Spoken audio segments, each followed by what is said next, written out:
Muy buenas tardes, mi nombre es Eduardo Rey. Voy a hacer la presentación del grupo 2030-44-3 de la materia Control FUSI para la entrega final. El grupo está conformado por los estudiantes Edwin Arango, Hilton Vallejo, Daniel Mo Ibargüen, José Alejandro Domínguez y Eduardo Rey Pava. La situación del problema. Se tiene un modelo de un elevador o ascensor, el cual está compuesto por un motor eléctrico, un eje, una polea, un cable y un vagón, como lo muestra la figura. Ahí está el diagrama simplificado del modelo, donde tiene una función de transferencia, como la que vemos acá, ys sobre b sub s igual a s más k sub 0 sobre s cuadrado más k sub 1c más k sub 2, donde y es el desplazamiento del ascensor y bs es el voltaje de entrada. Y KI va de 0, 1, 0 a 2 y son constantes que dependen del ascensor para el problema que se tiene. Hay que hacer el diseño del sistema de control difuso para este problema. Gracias. Voy a hablar sobre lógica difusa.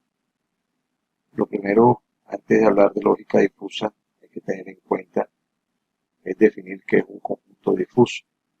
Un conjunto difuso es aquel conjunto sin una delimitación rígida en sus intervalos de operación. Esto es una transición gradual que va desde pertenecer a un conjunto a no pertenecer a dicho conjunto.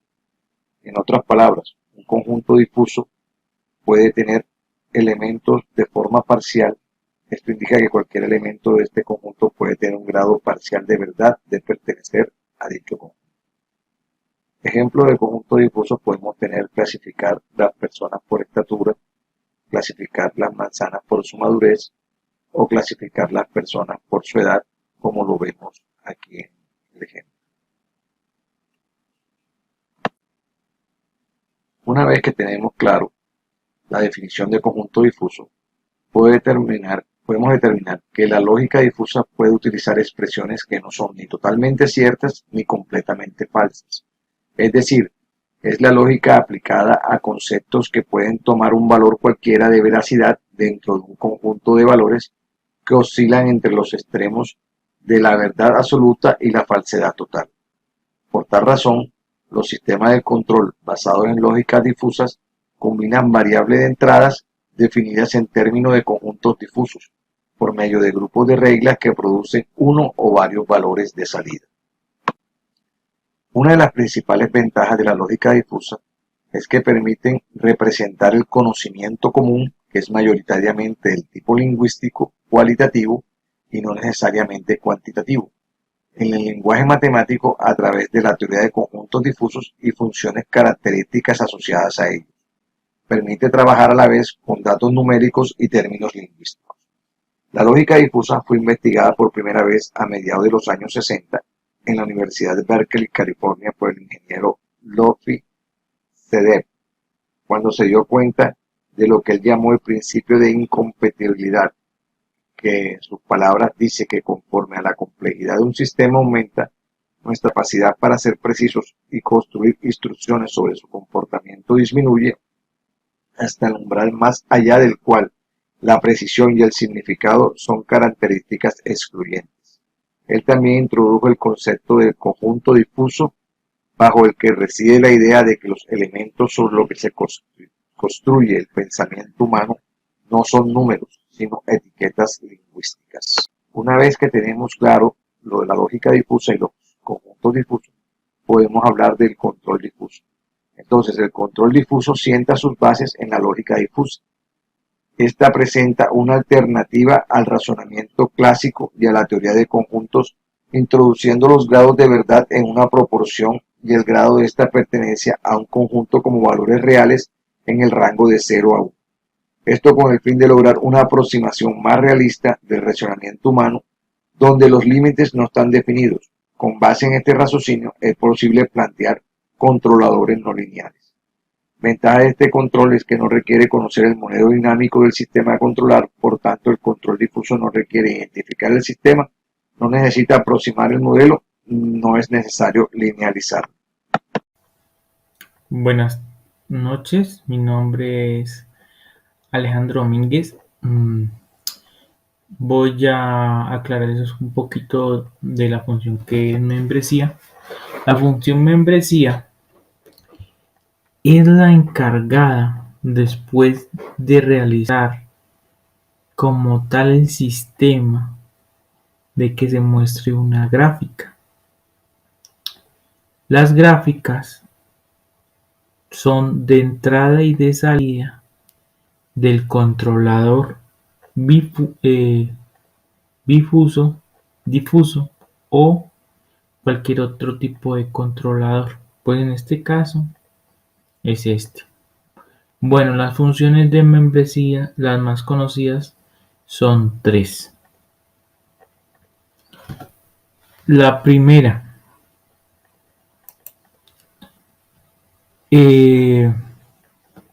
la membresía triangular trapezoide, singleton o única forma, que son unas funciones que se derivan de las funciones de membresía. Vamos a ver. Bueno, aquí tengo unos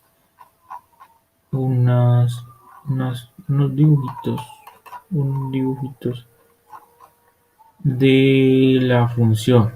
Bueno, entonces vamos a hablar sobre las características de la función. La función de membresía tiene tres partes fundamentales, que son la frontera, el núcleo y frontera. Todo esto se llama el soporte. Y entre esos soportes, aquí hay unos puntos de cruce. Esos puntos de cruce son las intercepciones o el programa difuso que hace esta frecuencia o esta onda, como lo quieran llamar. Entonces, el núcleo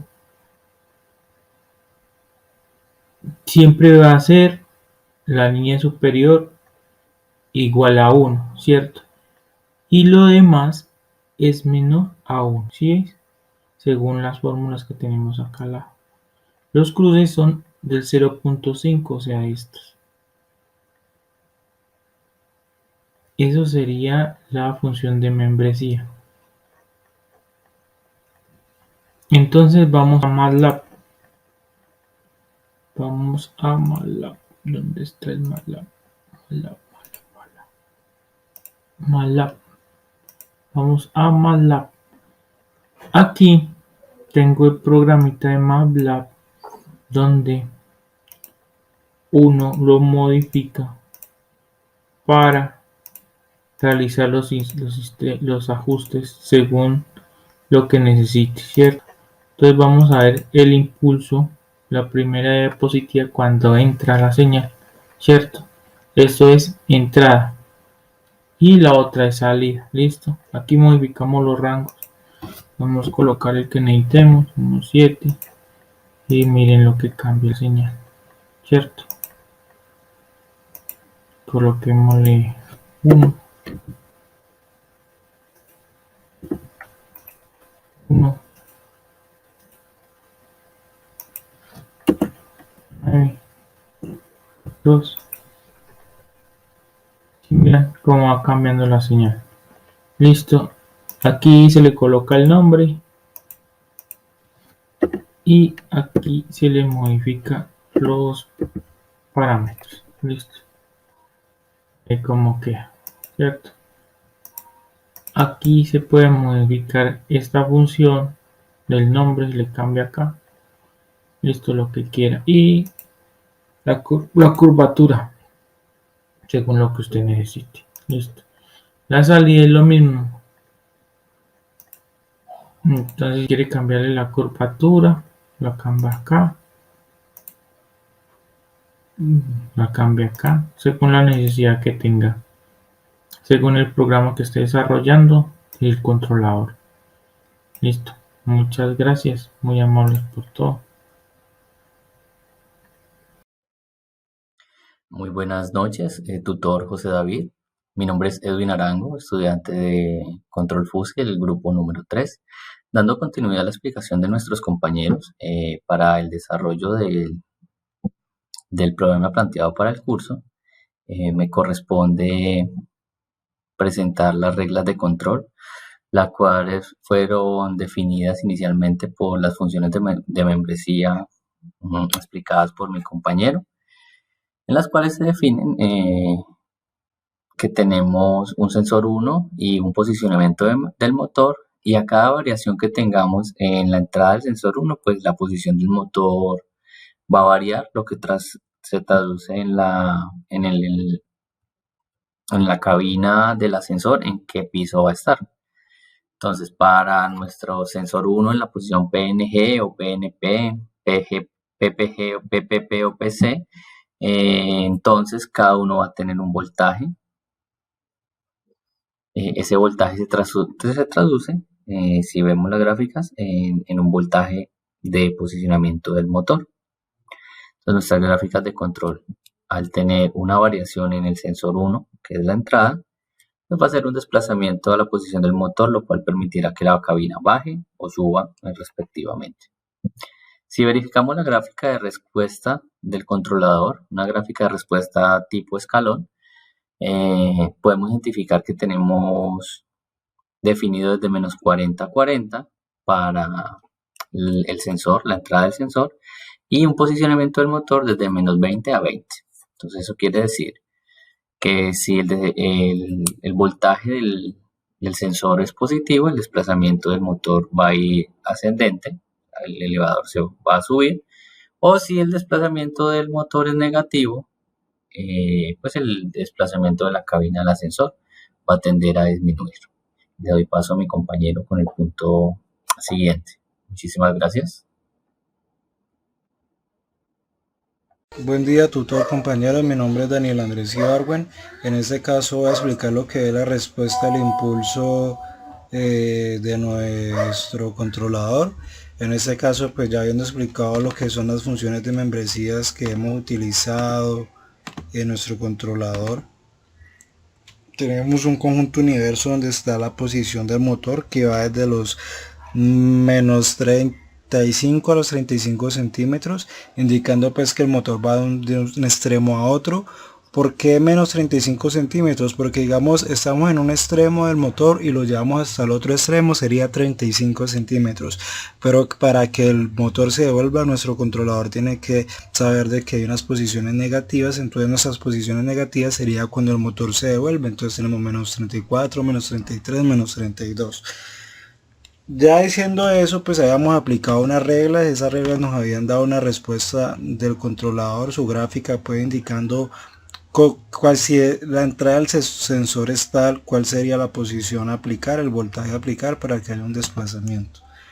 Listo, ya teniendo todo eso, acá tenemos lo que es nuestro sistema en lazo cerrado. Vamos a mirar cómo se comporta frente a un estímulo.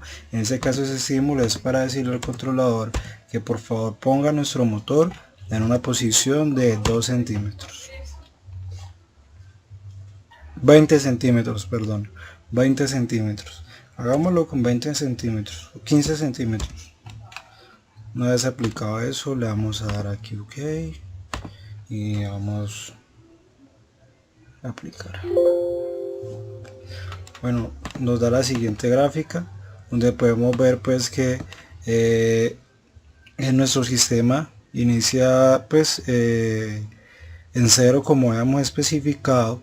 Sin embargo, para que llegue a 15 centímetros podemos ver de que primero en el segundo número 1 hay una subida de nuestra posición, de nuestro desplazamiento, casi podríamos decir que en 17, 18 centímetros, y ese sobrepaso en la posición pasa de 1 a 2 segundos, de 0 a 2 segundos podríamos decirlo. Luego de 2 a 3 empieza a estabilizarse nuestra posición de nuestro motor y finalmente en el segundo número 4 empieza a haber una estabilización óptima del sistema. ¿Qué podemos ver? De que pues uno toma alrededor de 0 a 4 segundos en estabilizarse el sistema. ¿Qué podríamos mejorar? Seguramente si nuestras funciones de membresía en el controlador tuvieran una escala mucho más pequeña y fueran más Seguramente nuestro controlador, qué pena por acá, seguramente nuestro controlador fuera un poquito más óptimo. Nuestro controlador puede ser aplicado, por ejemplo, en el movimiento de algún sistema que necesite un desplazamiento. Puede ser algún sistema de impresión 3D o impresión 2D, no sé. Para el desplazamiento del motor podría servir a nuestro controlador.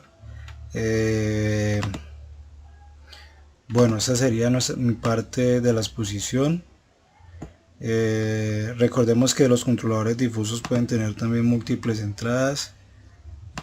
Entonces seguramente si tuviéramos algunas más entradas en nuestro controlador junto con la entrada de nuestro sensor, podríamos también hacer alguna mejora en nuestro sistema y permitir de que el controlador demore mucho menos tiempo. Bueno, eso es todo, tutor, compañeros. Gracias por su atención.